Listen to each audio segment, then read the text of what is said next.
The wind howled to the Ural Mountains, a relentless force that carved through the snow-laden slopes of Kolit, known to the local Monsey people as a dead mountain.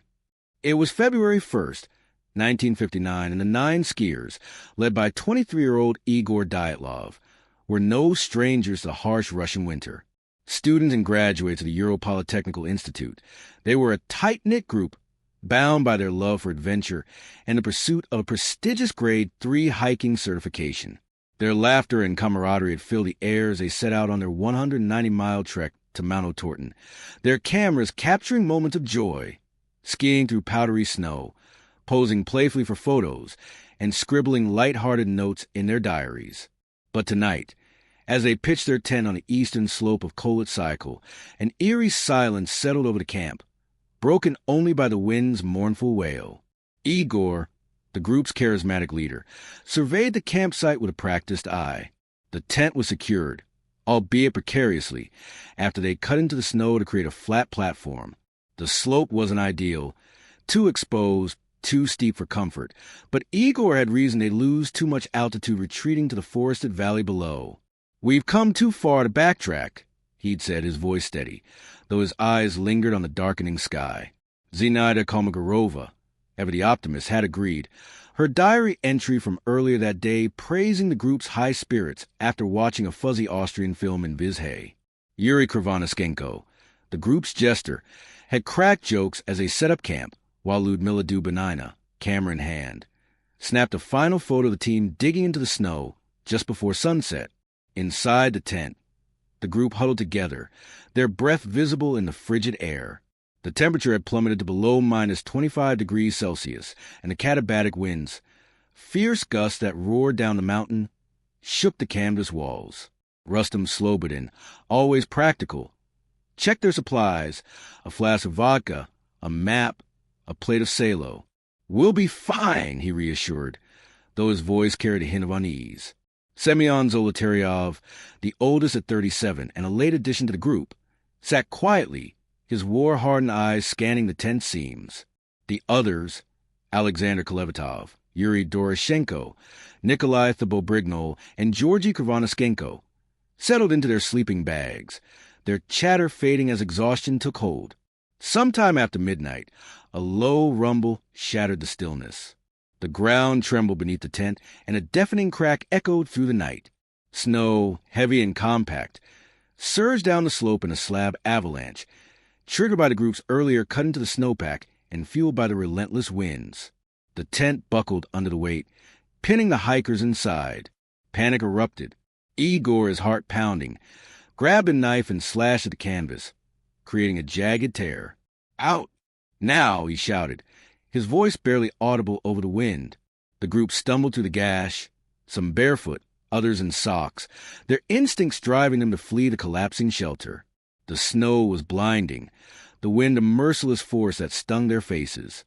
Clad only in their undergarments, they staggered downslope toward the tree line, nearly a mile away.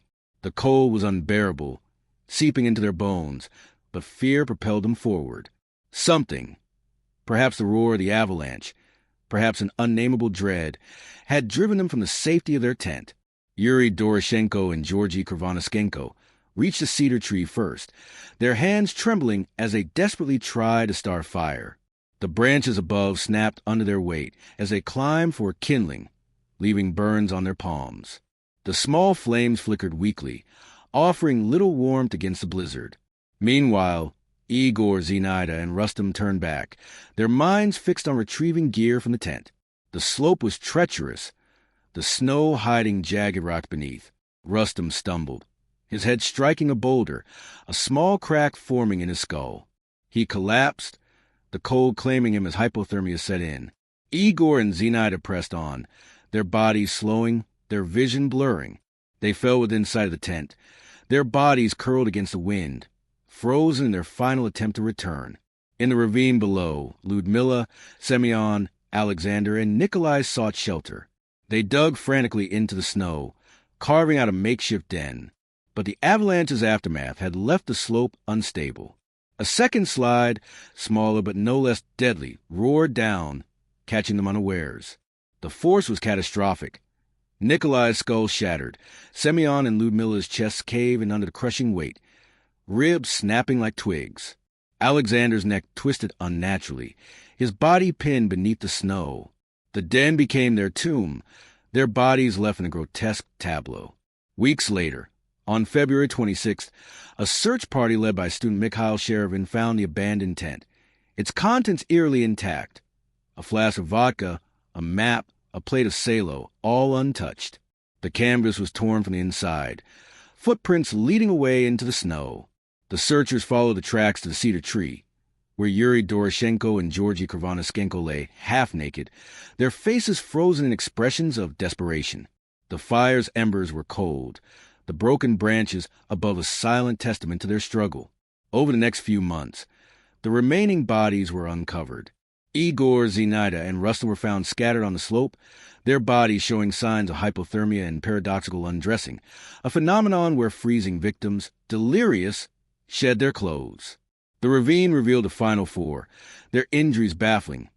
Crushed chests, fractured skulls, missing eyes, and Ludmila's absent tongue, likely taken by scavengers. Traces of radiation on their clothing sparked whispers of secret Soviet experiments, though some speculated it was residue from a nearby KYSHUM disaster. The Soviet investigation, led by prosecutor Lev Ivanov, was swift and cryptic.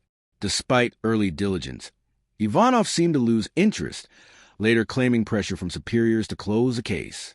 In May 1959, the official report cited an unknown compelling force as the cause of death, a phrase that fueled decades of speculation.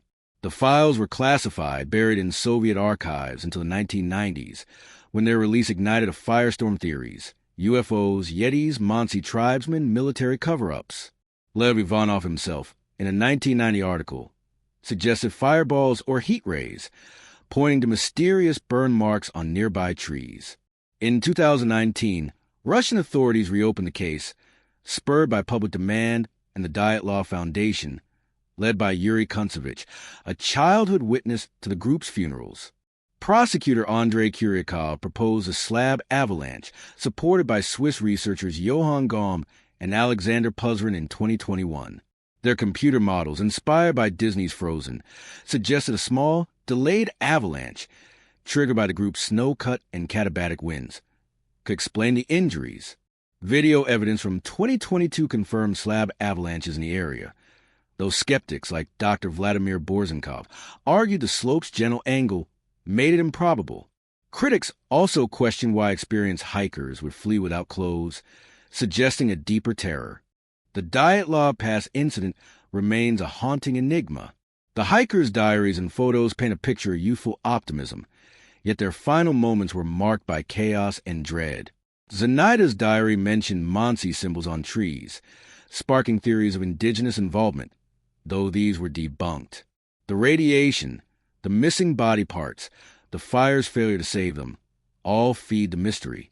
Some, like geohazards expert Jim McElwain, insist a hiker's flight into the blizzard suggests they were terrified by something. Others, like the Dyatlov Foundation, continue to push for answers, their museum in Ekaterinburg a shrine to the lost. On Kolit-Syakhl, the wind still howls, carrying whispers of that fateful night. The pass, now named for Igor Dyatlov, stands as a monument to the 9 who perished, their story etched into the snow. Were they victims of nature's wrath, a slab avalanche that struck without warning? Or did something else, something unknowable, drive them into the dark? The truth, like the hiker's final moments, remains buried in the frozen.